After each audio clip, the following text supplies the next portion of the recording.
मेरे सभी श्रोताओं को विशेष प्रणाम। आज हमारे साथ है श्रेयांश और आज हम बात करने वाले हैं कि अगर भगवान एक हैं तो धर्म इतने सारे क्यों। हमारे पास 5-6 सवालों का लिस्ट है और आज हम इनसे जानने वाले हैं कि इनका विचार क्या है और लोगों का क्या विचार है। आपका क्या विचार है तो कमेंट में डाल देना। तो चलो शुरुआत करते हैं इसी के साथ वीडियो का।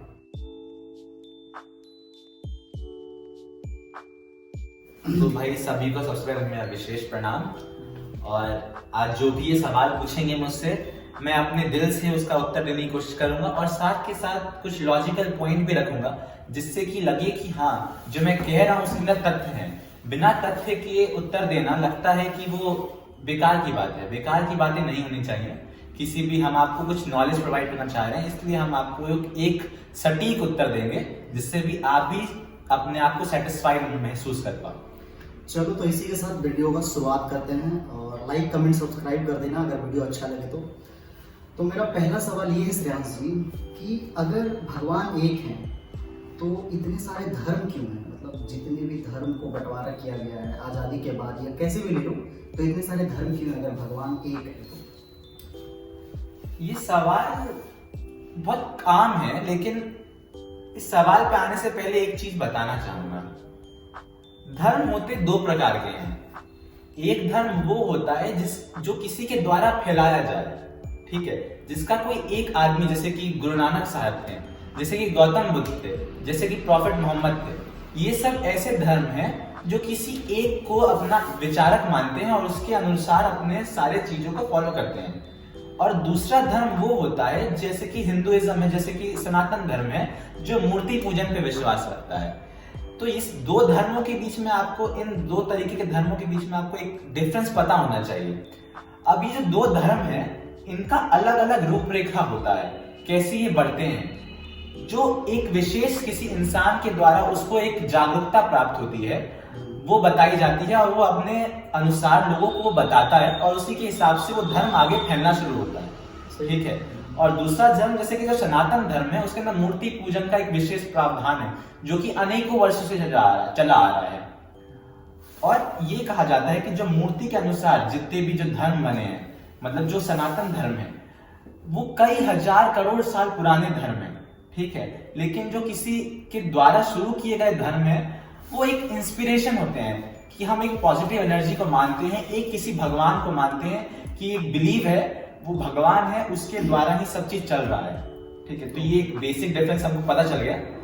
अब हम बात करते हैं कि अगर धर्म अनेक है फिर भी भगवान एक क्यों है, ठीक है। यही कॉमन सा सवाल है, यही है। तो इसको बताने से पहले ये देखो कि जो धर्म होते हैं वो लोगों के अनुसार बनते हैं। लोग, जैसे मैंने बताया कि जो किसी के द्वारा फैलाया गया धर्म है, लोगों के अंदर समझने की क्षमता कितनी है उस धर्म को लेकर के। अब हर एक आदमी इतना जागरूक नहीं होता है कि वो सब कुछ समझ जाए। हम एक क्लासरूम का एग्जांपल लेते हैं। एक क्लास में कई तरह के छात्र होते हैं, क्या सबके पास उतना दिमाग है, उतना विशेष इंटेलिजेंस है कि वो सब कुछ सारे क्वेश्चंस कर ले? ऐसा तो नहीं है। एक इंटेलिजेंट बच्चा बैठेगा, वो इंटेलिजेंट बच्चा लिख रहा होगा, उसको एक क्वेश्चन दिया है कि इसको प्रूफ करके दिखाओ, एक थ्योरम है उसको प्रूफ करके दिखाओ। मैथ्स में बहुत सारे क्वेश्चन होते हैं, उसका प्रूफ करके दिखाना होता है। और दूसरा बच्चा कहेगा कि मैं इस थ्योरम के थ्रू जो प्रूफ हुआ है उससे उसको फॉर्मूला इस्तेमाल करके कई सारे क्वेश्चन कर दूंगा। तो उनको मतलब एक क्रक्स बताया जाता है कि हाँ, इसका ये क्रक्स है, इसके बेसिस पे हम चलेंगे। और एक जो है वो उसको जानता है अच्छे से कि ये क्यों आया है, ठीक है। यही धर्म है और यही मेन विशेष अंतर है धर्मों के बीच का, ठीक है। तो अगला आप जो भी तो चलिए दूसरा सवाल की तरफ चलते हैं। तो दूसरा सवाल हमारा ये है कि क्या कोई ऐसा रास्ता, क्या कोई ऐसा पाथ है जो सारे धर्मों को एक रास्ते पे ले जाने का कोई ऐसा कॉन्सेप्ट? देखो, मेन सिद्धांत सभी धर्मों का सेम होता है। सबका खाली कहने का तरीका अलग है, लेकिन मूल सिद्धांत सबका एक है। सिद्धांत यही है कि आप एक विशेष प्रावधान के अंदर रहें। एक रूल्स एंड रेगुलेशन सेट होते हैं हर एक धर्म के अंदर। कहा जाता है, अनेक होते हैं, कि आप कहते हो कि ये चीजें हमको करनी है, ये चीजें हमको नहीं करनी है, ठीक है। अब उनके पीछे कारण क्या है वो कुछ धर्म बता देते हैं ढंग से और कुछ धर्म नहीं बता पाते हैं, ठीक है। हम कहते हैं सनातन धर्म के अंदर कि हमको किसी भी दूसरे जीव जंतु की हत्या करने का कोई अधिकार नहीं है, हमको उनको खाना नहीं चाहिए।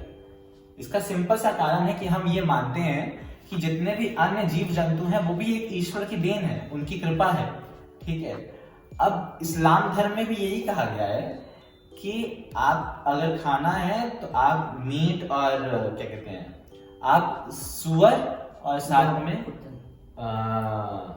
पिग और एक और जीव होता है उसको आप, हाँ, पिग और डॉग को आप नहीं खाओ। उसके अलावा आप खा रहे हो तो उसका सैक्रिफाइस होना चाहिए, मतलब कि उसको एक झटके में मारना होना चाहिए। ठीक है, तो ये सीन होना चाहिए। और यही सेम चीज कैथलिक में भी कहा है कि आपको भी किसी को भी तड़पा के नहीं मारना है तो जैसे एक बार में मारो, सैक्रिफाइस करके।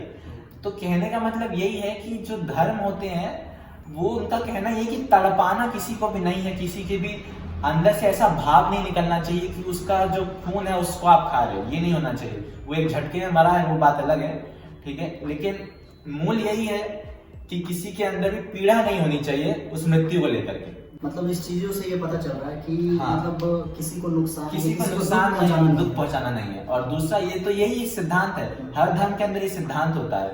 धर्म ये भी कहता है कि आप उनके प्रति जो आप आस्था रखते हो, जैसे कि हम लोग चर्च जाते हैं, लोग मंदिर जाते हैं, लोग ईदगाह जाते हैं, तो इसलिए जाते हैं कि वो जो एक इंटरनल कनेक्ट होता है ना ईश्वर के प्रति, आप उस कनेक्ट को मेंटेन करके रखो। उससे ये होता है कि आपके अंदर की जो एनर्जी है उसका डायरेक्शन से सही होता है, आप एक फेथफुल वे में आगे चल रहे होते हो। आपको जैसे कि कभी कभी लगता है ना, बहुत से आज के डेट में लोगों के अंदर ये कमियां आ गई हैं कि वो सुसाइड, डिप्रेशन, इस सब चीजों के अंदर ज्यादा घुस रहे हैं। तो इसका कारण क्या है? वो धर्म को फॉलो करना भूल चुके हैं, उस आस्था को जो उनके अंदर पहले थी वो भूल चुके हैं। यही कहा जाता है ना कि लोग आज के दिन में नास्तिक ज्यादा होते जा रहे हैं, जो धार्मिक लोग भी है वो नास्तिक तरफ जा रहे हैं, क्योंकि उस जो फ्लो होता है, जो संस्कृति थी हमको, वो हम फॉलो ही नहीं करते हैं। तो चलते हैं अगले सवाल की तरफ। हमारा तीसरा सवाल ये है कि what is the ultimate goal, मतलब अल्टीमेट गोल क्या है सारे रिलीजन्स का, सारे धर्मों का? देखो, जब हम बात करते हैं, अभी तो पहले अभी मतलब कुछ पार्ट कवर हो चुका है, कुछ पार्ट अभी कवर हो चुका है इसी सवाल में। तो यही है कि अल्टीमेट गोल क्या है सभी धर्मों के बीच का, कि हमको मेन उद्देश्य क्या है धर्म होने से और बिना धर्म के। ठीक है, एक बंदा जो धर्म को किसी को फॉलो कर रहा है और एक बंदा जो किसी धर्म को फॉलो नहीं कर रहा है, उन दोनों में अंतर क्या आएगा आखिरी में जाकर के? आखिरी में जाकर के अंतर यही आएगा कि वो अपने आप को अपने जीवन से सेटिस्फाइड रहेगा, मतलब उसको लगेगा कि हाँ, जो मैंने किया है, जो मेरे कर्तव्य थे, उसके अनुसार मैंने अपना सब कुछ किया। ठीक है, और जो नास्तिक आदमी है वो इस जीवन के राह पे हमेशा चलते रहेगा, उसका जन्म होगा, उसका मरण होगा, फिर जन्म होगा, फिर मरण होगा, लेकिन उसको इस जीवन का मूल्य सत्य नहीं पता चलेगा कि उसका जन्म क्यों हुआ है।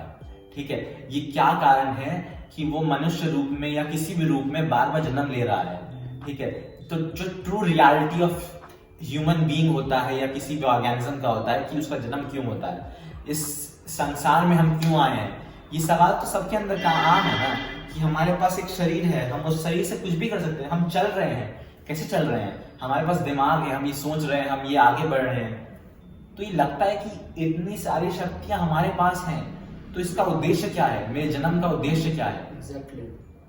तो इस सवाल का जवाब जो धार्मिक है वो उस सवाल का जवाब तक पहुंच सकता है अगर वो अपने धर्म को रेगुलर फॉलो कर रहा है, लेकिन जो नहीं कर रहा है वो इस सवाल का जवाब कभी नहीं पढ़ पाएगा और वो इसी उलझन में उलझा रहेगा। जो ये जन्म मरण का जो साइकिल है वो हमेशा इसी में उलझा रहेगा। अपनी लाइफ का पर्सपेक्टिव जानना बहुत ही जरूरी है। ऐसा नहीं कि आज के डेट में मैं ये नहीं कह रहा, बहुत से धार्मिक लोग, मतलब जो ऐसे लोग हैं कि धर्म का नाम लेते हैं लेकिन वो उसके अंदर इतने इन डेप्थ नहीं है।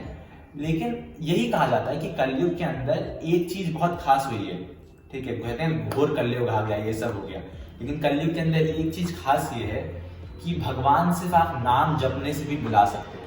कलयुग के अंदर आपको पेड़ की तपस्या करने की उतनी आवश्यकता नहीं है। कलयुग के अंदर आपको 2-2-3-3 घंटे यज्ञ करने की आवश्यकता नहीं है।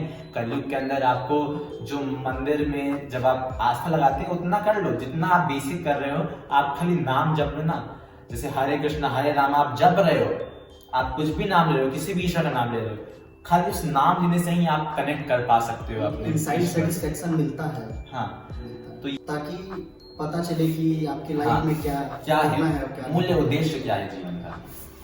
तो चलते हैं अगला सवाल की तरफ, और अगला सवाल ये है कि क्या religion made with their public perspective, क्या है मतलब जितने भी लोग हैं अपने हिसाब से मतलब धर्म को बनाते हैं।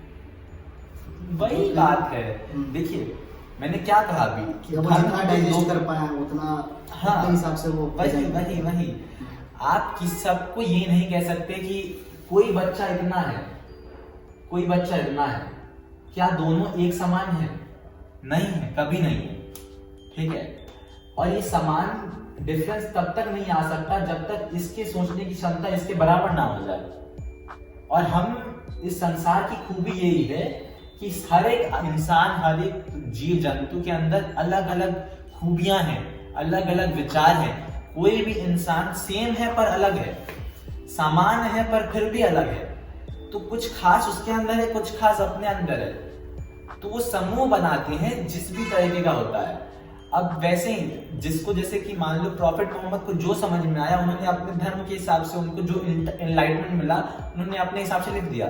वैसे ही जो हमारे जो जिनको गॉड कहते हैं क्रिश्चियन के अंदर, वो भगवान कहते हैं जीसस क्राइस्ट को, तो उन्होंने एक बात कही अपने बाइबल में कि मैंने बहुत कम लिखा है अपने बाइबल के अंदर, ठीक है, जितना है अगर मैं आपको पूरा सत्य बताऊंगा तो आप उसको सह नहीं पाओगे, आप उसको बियर नहीं कर पाओगे। तो वही है कि आप धर्म को अपने अकॉर्डिंग लिखते हैं, लेकिन ये नहीं है कि वो आपको सही राह पे ले जाएगा। सही राह पे ले जाएगा अगर आप उसका सही से अनुसरण करें। तो बहुत लोग धर्म के नाम पे बहुत कुछ करते हैं जो कि अनैतिक है। ये चीज बहुत गलत है। हाँ। धर्म के नाम पे गलत स्टेप्स उठाते हैं तो बाकी सबको लगता है भाई धर्म ही गलत है। धर्म- एक्चुअल में क्या है, धर्म तो हमें अच्छा सिखाता है, किसी हाँ। को नुकसान नहीं पहुंचाना, किसी को दुख नहीं पहुंचाना। दुख नहीं पहुंचाना, यही मूल्य सिद्धांत है सबका। तो इंसान का माइंडसेट हाँ, माइंडसेट के अकॉर्डिंग ही सब कुछ है। और आज के दिन में ये नहीं कहूंगा कि आप रोज रोज अपने ग्रंथ पढ़ते रहिए, गीता पढ़िए, बाइबल पढ़िए, अपना गुरु नानक साहिब पढ़िए, लेकिन आपको उसके मूल्य सिद्धांत, उसका मूल रस पता होना चाहिए कि आपको क्या सिखा रहा है। तो चलते हैं इसी के साथ। अगला सवाल हमारा ये है कि एसेंशियल प्रिंसिपल क्या है, जो जरूरी चीजें हैं हमारे धर्म की, क्या क्या है सारी धर्मों की जो एक साथ मतलब कॉमन एसेंशियल पार्ट हर धर्म का है कि आप अपने कर्तव्य, आज के दिन कर्म प्रधान है। कर्म प्रधान यानी कि जो भी आप कार्य कर रहे हो उसको अपने शिद्दत से करो। आप जो भी आप भगवान के अंदर या किसी भी जिसके अंदर आपकी आस्था है उसको हमेशा बरकरार रखो। आप कभी भी दूसरे मार्ग पे ना चले जाओ, कोई भी अनैतिक कार्य ना करो।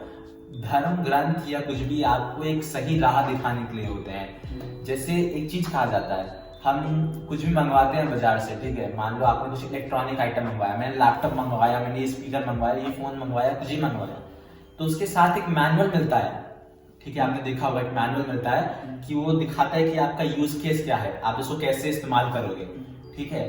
तो धर्म ग्रंथ वही है। धर्म ग्रंथ एक मैनुअल बुक है जो आपके शरीर के, आपके मस्तिष्क के, आपके हर एक पार्ट पुर्जे का हिसाब किताब बताएगा कि आपको कहाँ अपना दिमाग चलाना है, आपको कैसे अपने आप का उद्धार करना है। तो वो मैनुअल को हमेशा पढ़ना चाहिए। उस मैनुअल का जो ज्ञान है ना वो आपके दिमाग के अंदर है, बस आपको उसको एक्टिवेट करना है। और कहीं ना कहीं धर्म हमें एक अच्छी राह पे और जीवन का सच्चाई बताता है। जीवन का सच्चाई बताता है। मैनुअल बुक गीता है, वो मैनुअल बुक कुरान है, वो मैनुअल बुक आपका जो भी जिस भी धर्म को आप फॉलो करते हैं वो है। तो हमारा ये सारे सवाल हो चुके हैं खत्म, ठीक है। सवाल हो चुका है खत्म, बिल्कुल पता नहीं चला कि कितना सारा डिस्कशन हो चुका है, ठीक है। कहा यह जाता है कि अगर हम एक बात बताना चाहता हूँ कि सनातन धर्म का अगर बेसिक जानना चाहें, ये वीडियो तो वैसे एक प्रॉपर वीडियो में सनातन धर्म के बारे में कवर करेंगे हम लोग, तो अगर हम सनातन धर्म को देखें तो बाकी धर्मों के कंपैरिजन में अलग क्या है, मतलब ठीक है, अगर इसको जानना हो तो सिंपल सा ये है कि अगर सारी धर्म में पॉकेट डिक्शनरी है, एक टाइप का एग्जाम्पल ले लूँ, एक पॉकेट डिक्शनरी है तो वो सारी धर्म है, और एक जो सनातन धर्म है वो एक तरह से प्रॉपर एक लाइब्रेरी है, समझ रहे हो, ठीक है, मल्टीपल डिक्शनरी का एक काफी बड़ा वो एग्जैक्टली है ना। तो बात यही है कि सनातन धर्म और बाकी धर्मों के बीच में डिफरेंस क्या है, इसके ऊपर हम पूरा एक वीडियो बनाएंगे Proper क्योंकि ये एक एसेंशियल टॉपिक है जो हर एक धार्मिक इंसान को, और मैं ये कहूँगा अनेक धर्मों के लोगों को भी देखना चाहिए, क्योंकि ये कुछ खासियत है सनातन धर्म के अंदर। ठीक है, हम कहते हैं ना, लोग मूर्ति पूजन का जो बाकी धर्म के अंदर कुछ कहा जाता है कि ये क्यों करते हैं, ये पागल है, ये कुछ भी जो भी कुछ कह रहे हो, जो भी कह रहे हैं कि एक मूर्ति की आस्था में आपको क्या मिलता है, ये सब अनेक सवाल उठाए जाते हैं। तो इसका एक सिद्धांतिक आंसर क्या है वो बताऊंगा मैं आपको, लेकिन अभी जो इन्होंने कहा बहुत सही बात कही कि एक पॉकेट डिक्शनरी होती है छोटी सी, जिसको आप कहीं भी लेके घूम सकते हो, उसके अंदर सब कुछ नहीं लिखा होता, लेकिन जो मेन चीज होता है, बेसिक चीज होता है, इसकी जो आपको जानना है वो लिखा होता है। लेकिन सनातन धर्म क्या है? सनातन धर्म एक डिटेल्ड एक बड़ी लाइब्रेरी है। नालंदा एक लाइब्रेरी थी ना, आकंताइन जला दी, क्यों जलाई? क्योंकि ज्ञान जला करके ही आप चाहते हो कि जो मूल सिद्धांत है लोग उसको भूल जाएं और उसके बाद अपने धर्म को वो काबिज कर पाए। ये सब एक अलग टॉपिक है, लेकिन बात यही है कि सनातन धर्म इतना विशाल है कि उसको समझने के लिए भी बहुत सारे अनेक परत को उजागर करने के लिए अनेक स्टेप होते हैं, नेवर एंडिंग। तो इसी के साथ करते हैं वीडियो का एंड। और गाइस आप सभी को यही है कि लाइक करो, सब्सक्राइब करो। देखो आप वीडियो देखते हो, सब्सक्राइब नहीं करते हो, आपके लिए छोटी बात होगी, लेकिन हमारे लिए थोड़ा सा मैटर है। एक सब्सक्राइबर बढ़ेगा हमारे लिए, तो आपके लिए अच्छा है, हमारे लिए अच्छा है। हम भी अपना ग्रोथ चाहते हैं आप ही के साथ मिल करके। आप हमारी ऑडियंस हो और चाहते हैं कि हम भी ग्रो करें साथ के साथ। अगर आप चाहते हो कि हम ग्रो करें तो एम करते हैं 1000 लाइक का इस वीडियो पे, ठीक है? तो ठीक है यार, देखो यार 1000 नहीं तो 500 कर दो यार, अभी कष्ट तो करो यार, इतना तो कर सकते हो। तो इसी के साथ वीडियो करते हैं एंड। लाइक कमेंट सब्सक्राइब सारे कर देना और कमेंट में ड्रॉप कर देना, बेल आइकन जरूर से दबा देना, क्योंकि आपको नेक्स्ट वीडियो का पता चल जाएगा तुरंत के तुरंत। ये कंटिन्यूअसली सीरीज आने वाली है, अच्छा खासा। जिसको थोड़ा सा भी इंटरेस्ट है एक बार कमेंट में जरूर बता देना भाई, थोड़ा बहुत इंटरेस्ट आ रहा है कि नहीं। एक छोटा सा पॉडकास्ट शूट करने की कोशिश किया हम लोगों ने। Bye bye, tata bye, take care.